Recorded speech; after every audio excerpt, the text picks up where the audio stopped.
Hi, my dear fellows. Since Zohram Mandani took over the world by surprise, and he has created a wave of admiration all over, including India, because he hails basically from Gujarat. His parents moved to Uganda, Kampala, and he comes from a very noted family, in the sense that his mother, noted filmmaker. I haven't been avid film goer, and I had watched all the movies made by her, Slum Bombay, and then there are others. And I really liked the directorial debut, the way she talked of women of substance, and his father, Mamdani. He's another noted scholar. So he's a prodigy, and he has been well trained throughout her life. But that's not the whole thing, because father could be teaching at Columbia, but the upbringing, the kind of lofty principles, the ideals of Nehru that he happened to mention during his victory speech, with loads of really, like paying homage to yesteryear's top leaders of India, and with the twist of destiny at the night with the strike of the midnight, and how the country is awakening and is coming to a new life, and there is a regeneration. It's like a sphinx getting born from its ashes, because Britishers, they left colony of famished, hungry mouths, millions of them, without any basic infrastructure except railways and postals and other things, and that we are still, really are thankful to them for that. Infrastructure. There was a meme and joke where Trump, who was shocked and bombshell, in fact, and he was, flabbergasted with the kind of victory celebrations, the vote margin, the kind of open arm embracement of socialist Democrat, which was inconceivable. It's incredible, and that in the US, where tech giants and billionaires, they rule roost, and they always call a shot, and they tried to veto him out of this contest. The other guy, the poor guy, who was miserable in his speeches and all. But the way, the humble beginning, and the humility that this Mamdani has shown, that has proved the point beyond a doubt, that if you're a man of integrity, you're a man of honesty, uprightness, and a man of principles and lofty ideals, and with loads of empathetic concerns for the struggling people, including the US citizens who are struggling and reeling under the pressure of these high rising costs, and all the security measures being like food security, food stamps, the social security being threatened, the joblessness, people in the street, the rising costs of housing, and it is beyond the capabilities of many of the people to even think of. It's like a dream come true, living in the New York, which is the rent is skyrocketing,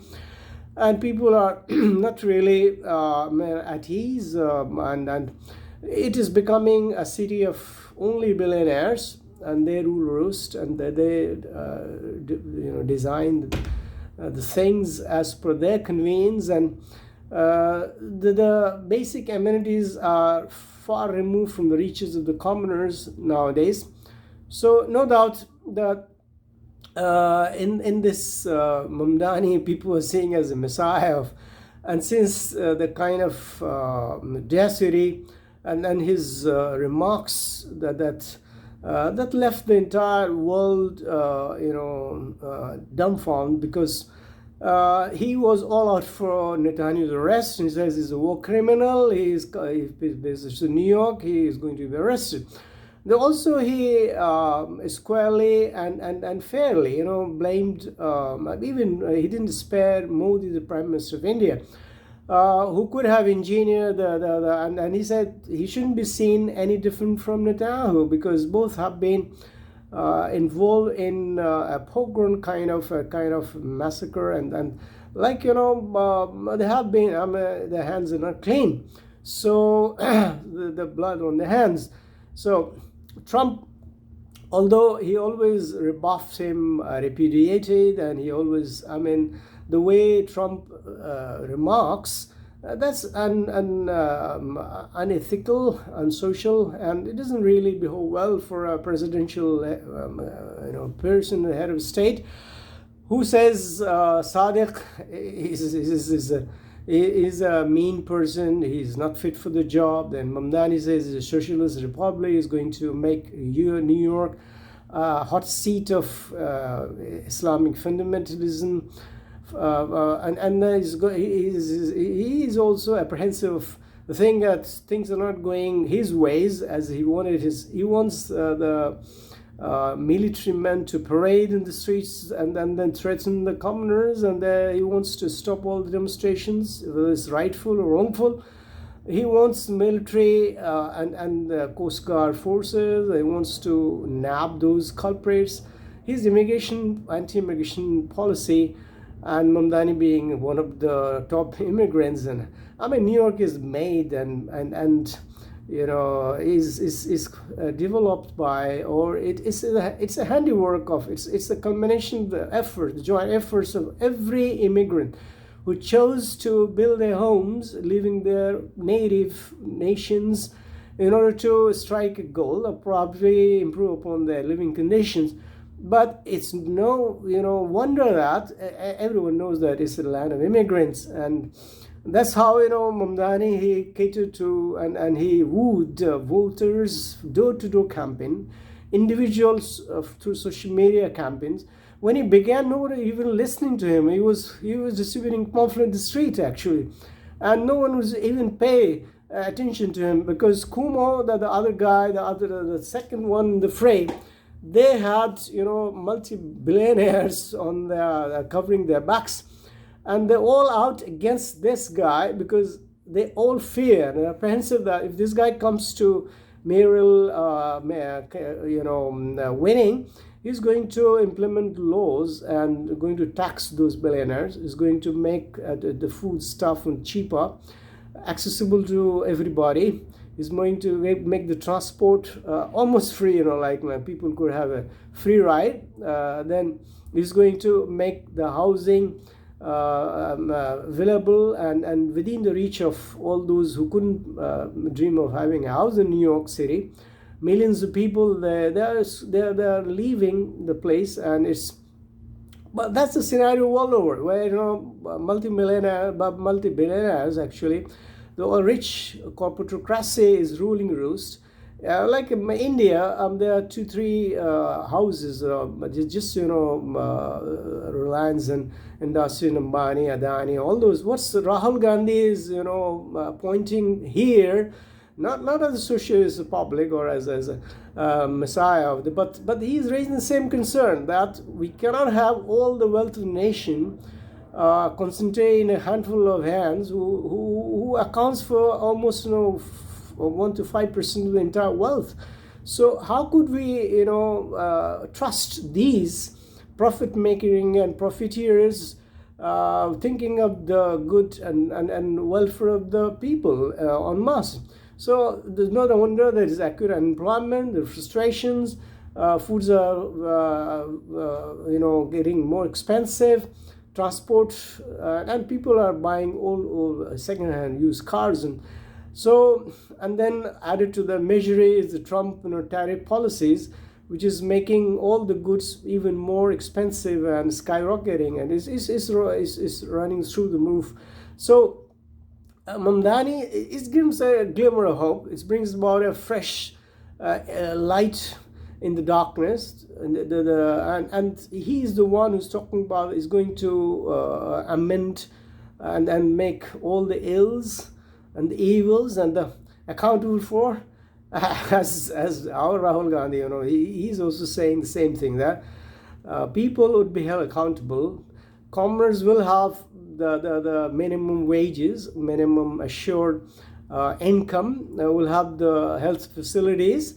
Nobody should die on want of the food and medical and the housing and so let's see. I mean, it's like he's being too overambitious, Mamdani, because obviously it takes a lot of policy decisions, policy tweaking, and adaptability of and adoptions of almost newer policies in which we grant more funds and we have allocations of our priorities according to the needs of the people. So education and those kind of sectors where agriculture and technology, food making, transport, cars, and these are the basic things. So Mamdani, he is actually giving a clarion call for a reversal of the entire rotten system of capitalism. In fact, I'll call them crony capitalism, because these cronies, like, look, just look at certain people all over the world, and I have been watching and keeping an eye on this amassing of the wealth. And Elon Musk has become he's $1 trillion is a pay package, and he's hoping to become the richest man on earth. And then he's evading taxes, and basic taxes are not being imposed on such people. So how come these people, they are becoming multi-billionaire and millionaire? I mean, like trillionaire with AI technology inventions, and on the other hand, commoners are suffering far too long, far to extent that they can't manage to buy their own homes, so, and buy the foods and have the assured employability. So what's happening is that Democrats are sweeping some of the key swing states, and that's a slap in the face of Republicans. And the government has already been shut down because of the Democratic those Democrats, they want the Obamacare bill, medical bill, to be reinstituted, whereas Trump wants a cut, and he has on bizarre kind of policies, and his winning spree or kind of agreement to agreement and trade policies, and he's a skeptic, and he doesn't believe in climate change control, and COP26 is actually not even attending that. So surprisingly, fossil fuels is being burnt like never before, unprecedented usage of fossil fuels, and then nobody minds that this earth is being ravished, and Trumpian policies against immigrants, and also he is waging a war against this country, Nicolas Maduro, who is legitimately elected head of the state, and in the name of narcotics and crime,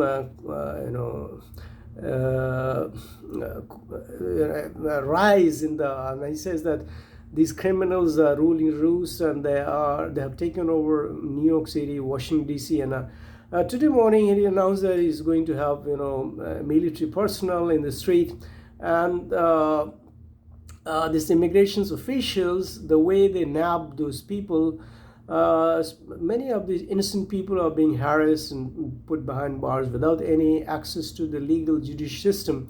And Trump has been violating all those edicts or orders of and there is a tug of war going on with the judiciary and this parliamentarians, the lawmakers. So but there is a tug of war. Things are not really going in the right stream since this is the second term of Trump, and he is going all out, enraging and locking horns with all the trade partners. Russians are not happy, Chinese are gaining momentum, and I believe that China is going to have an upper hand in the artificial intelligence world, which is going to the basic industry. In fact, the infrastructure, like the one we have during industrial revolutions, so the biggest machines, the biggest life-altering change in like electricity and internet. So artificial intelligence is going to stay here and is going to affect across the countries, across the industries, across the sectors, one by one.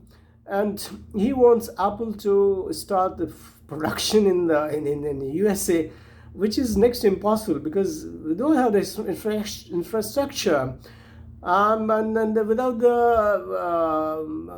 collaborations and trade pacts and freight and forwarding relationship with the rest of the world, you cannot go alone. Like gone are days when we had a World Trade Organizations, we have a free trade pact. So Trump has angered India, Trump has angered Russia, China, and is going. Europe is nothing compared to these. The economy is too small, fragments. So obviously, the issue has to take a lead and is to remain its ascendancy or supremacy. It has to tread the paths of trade very cautiously. It has to work along with the Democrats. It has to work with those who are winning, and there's no harm in being socialist democratic republics as long as it's for the betterment, the welfare of the common masses, as long as the economy gets restored and the GDP growth rate and the unemployment is captured. And now what I mean that Mamdani's victory is unprecedented in the sense that it doesn't augur well with those Republicans and those who, this is a check mark. It's like, in any democratic sort of government, we have opposition as a check mark, as a guardrail, and they have to see that the government is functioning in accordance with the public welfare, and it's catering to the needs of the masses, not a handful of billionaires, and it's not giving the full control like Doge. Elon Musk has a political say in it. He even wanted to start his own party, and he was standing next to Trump, and then he had access to the reservoir of data, internal data. And God knows, he has lots of plans and about migration to the other planet, and obviously these things will advance our civilization towards a multilateral system, but it's not going to resolve the issues that we are grappling with in USA and the rest part of the world, because the peace plans is fragile, it's not working. All his moves and all, they have proven to be counterproductive and catapulted, and he's trying to lose, just trying to save his face because he's losing it very fast. He could have been a Nobel Prize winner, even if it's coercive measures by asking countries to vote for him. But that won't help him resolve the teething issues of. So the shutdown in America has resulted in the 10% of the air traffic getting to the ground. Now people are canceling the travel visits. December is coming, where a large number of tourists will be looking forward to spending their holidays.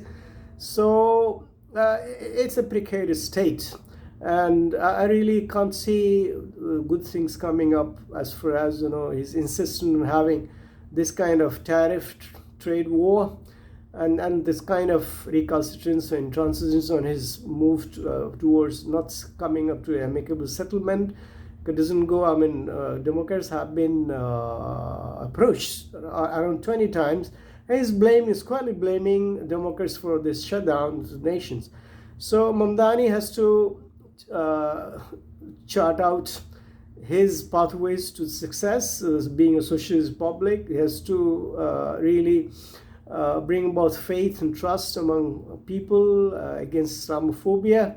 He's been branded as a a neo Islamist, and as it's a victory for peace-loving religion, and it's going to at least take away some of the misapprehensions and illusions or delusions regarding a major dominant religion of the world today.